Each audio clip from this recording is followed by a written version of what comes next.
Welcome back to a Celtic State of Mind. I'm Paul John Dykes, and tonight I'm joined by Kevin McCluskey. Well, Kevin, you learn after doing dozens and dozens of these match day bulletins that you never get too despondent and you never get too carried away.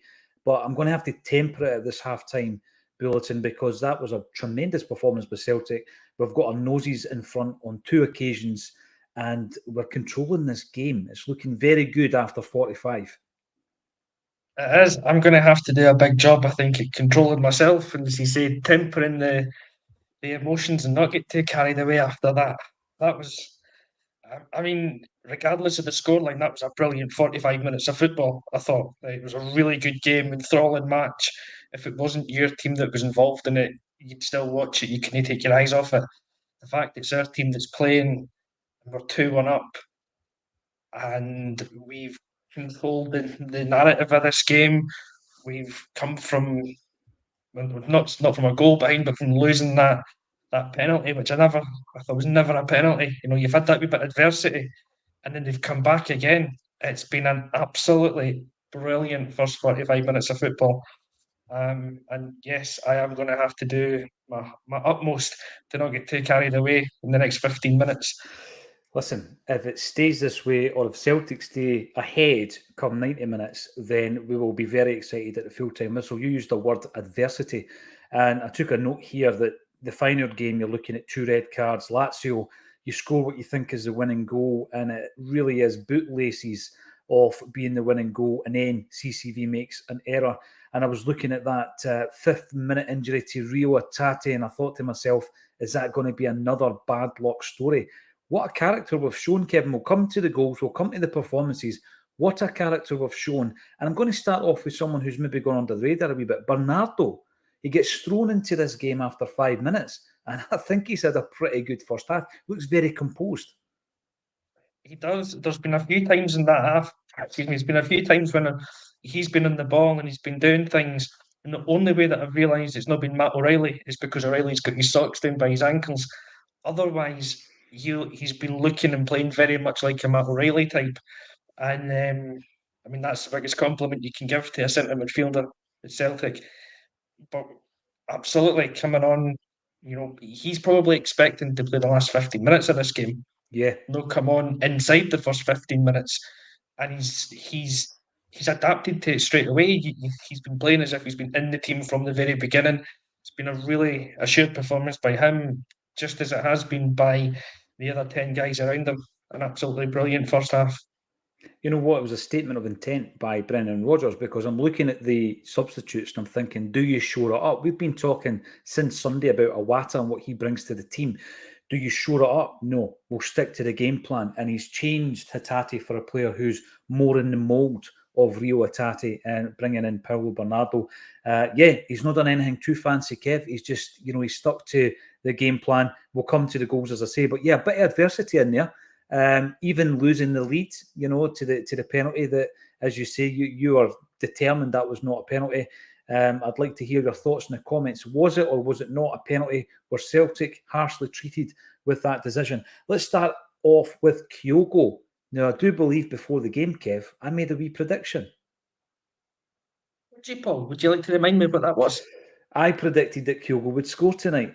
He broke his duck against Lazio. I never doubted for a moment that he could produce on the Champions League stage. And I did say that he's going to score a goal tonight. He has done it. What a goal. So well worked with Matt O'Reilly, a player who I think has been dominant in that first half. Absolutely everything about that goal is brilliant. It's a breathtaking goal.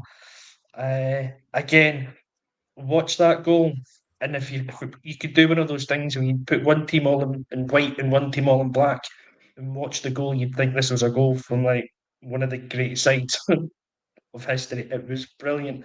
The movement from Kyogo Maeda, switching positions from being the centre forward to the winger, pulling defenders with them. O'Reilly just hanging back, knowing that pass is coming to him, and then when he does get it, it's the weight in the pass, it's the first time, it's the angle. It has to be perfect, and it is. And again, Kyogo's just made the run in behind, and he does brilliant once he gets it because he could panic there, or he could do what I thought he was going to do and try and play it to the near post. but that first touch just opens it all up for him. He gets the angle to the far post. There's nothing not to like about that goal. It was beautiful. When you look at the positional play of Kyogo against Lazio for his goal, the weight of the pass from Matt O'Reilly, who obviously plays him into the space, and the finish. There's similarities in there. I know it looked different, but there are similarities in that he's coming in from the right. He's playing the 1-2 with Matt O'Reilly, the perfect weight of ball from O'Reilly's boot. O'Reilly has been sensational in that first half. But when Rio was walking off the park, I've taken a note here, that the embrace from Brendan Rodgers, honestly, it was heartbreaking. Rio was crying after he's walked beyond Brendan Rodgers. And you just think to yourself, you're talking about a player who everybody's saying, oh, the toys are at the pram, he wants to leave, he's no signing a new contract. That was this season, the beginning of this season, because Ange Postecoglou had brought him over from Japan and he wanted to follow Ange out the club. I'm sorry, that wasn't contrived tonight. When he was walking off that park, that embrace, the way that he was able, Brendan Rodgers that is, just to put his arm around that player, and he knows how gutted he was. But I wrote here, no more hard luck stories. Don't allow Rio Tati's injury to be that thing that we keep going back to. You know, like the 2 red cards against Feyenoord, Kev, the goal for offside against Lazio, Rio getting injured after 5 minutes, and we've not allowed it to affect the game plan. And in many ways, I think it's galvanised us. It possibly has, yeah. I was surprised. We spoke about him already, but I was surprised when Bernardo was the man that came on, because you're looking at the bench going, like, Bernardo's your man that comes on for 15 or 20 minutes at the end. Iwata's the natural choice, I think, to come on here. But also, that ruined the game plan, because we didn't want to bring Iwata on that early in the game either. So I think it was a bold move by Rodgers to bring Bernardo on. It meant that we didn't change the game plan.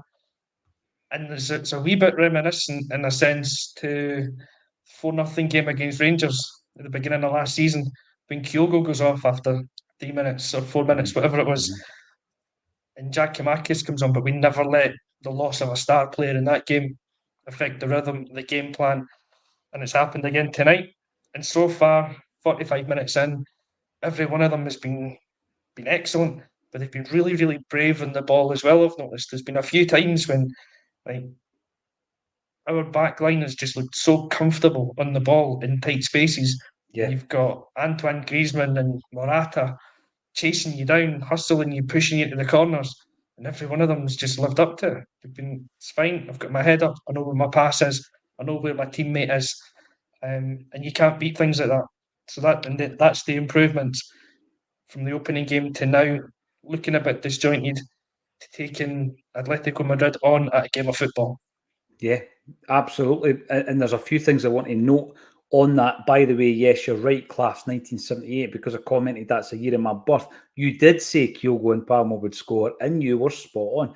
And we'll come to Palma as well. I think that he's played really well tonight. He's been brave, like you were saying, Kevin. And of course, he's shown us once again that he does have that ability with the dead ball.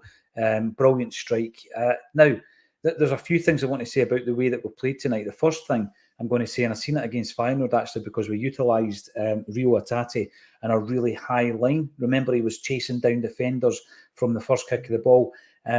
There was one moment where I seen Kyogo and Maeda, and honestly, it was like a moth to a flame. They were chasing that ball. They were chasing the defenders down. Unbelievable high line, to the point where the commentary team that I'm watching, Kevin, probably haven't watched Celtic that often because they're astonished at how well they're doing and the energy of Maeda and Kyogo up top. And it really is. It's not giving them any time on the ball whatsoever. Aye, it's I never picked up on that one before, but it's amazing if you watch different streams of Celtic games or on different channels, and you hear different commentators, and it's almost as if it's the first time they've watched us play. Maybe for some of them it is, but guys like Maeda, everyone's in awe of him because of his work rate. I don't know if it's the same moment you're talking about, but there's one quite near the end of the half where Maeda kind of chases a boy up down the right hand side. And then because he does it, I think it's Bernardo even comes across. He rushes in, and we've gone from Maeda having the ball and losing it to chasing them down and pinning them into the right back area. And this is 5 minutes to go in the first half.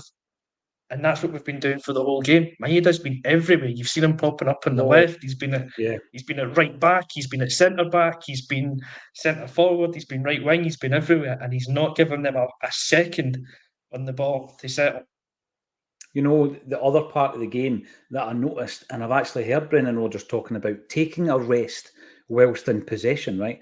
There was a period of the game where the ball comes to Callum McGregor and he doesn't even run with it, Kevin.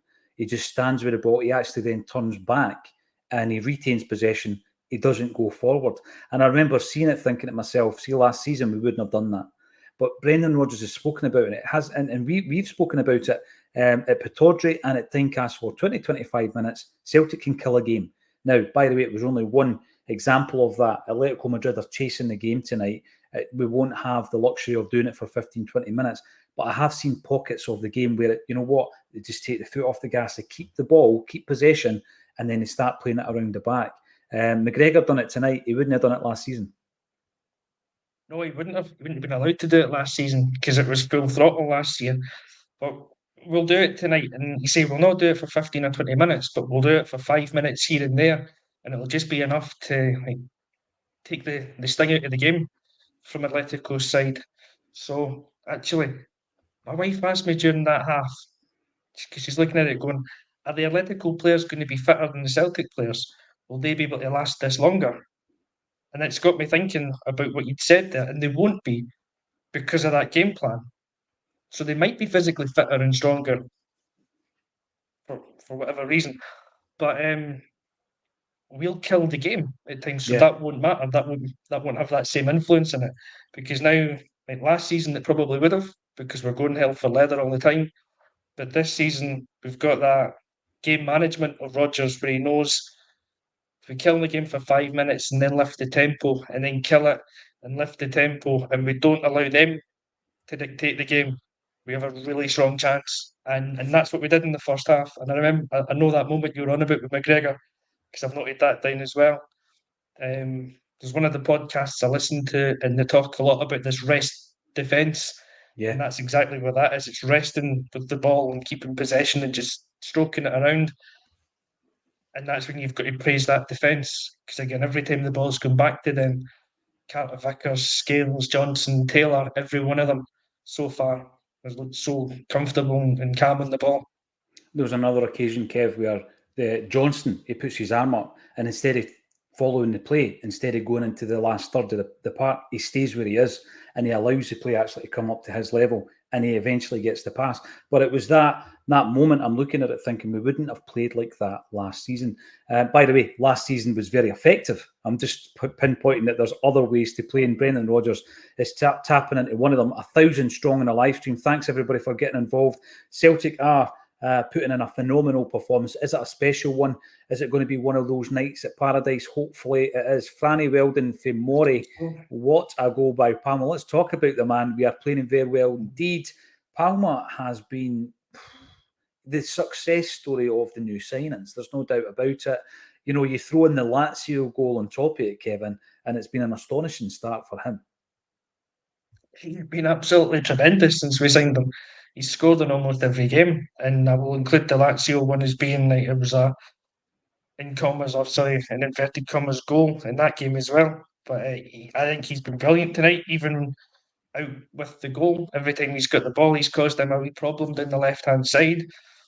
The goal's just unreal. Again, I loved the first goal, and you'll not beat that for a while for me, but the second goal, it's brilliant. The technique in the shot, the way that he's brought it down, he's set himself, fall in one motion, and fires it right across the goal. There's not a keeper in the world that's getting close to it. It's hit so well.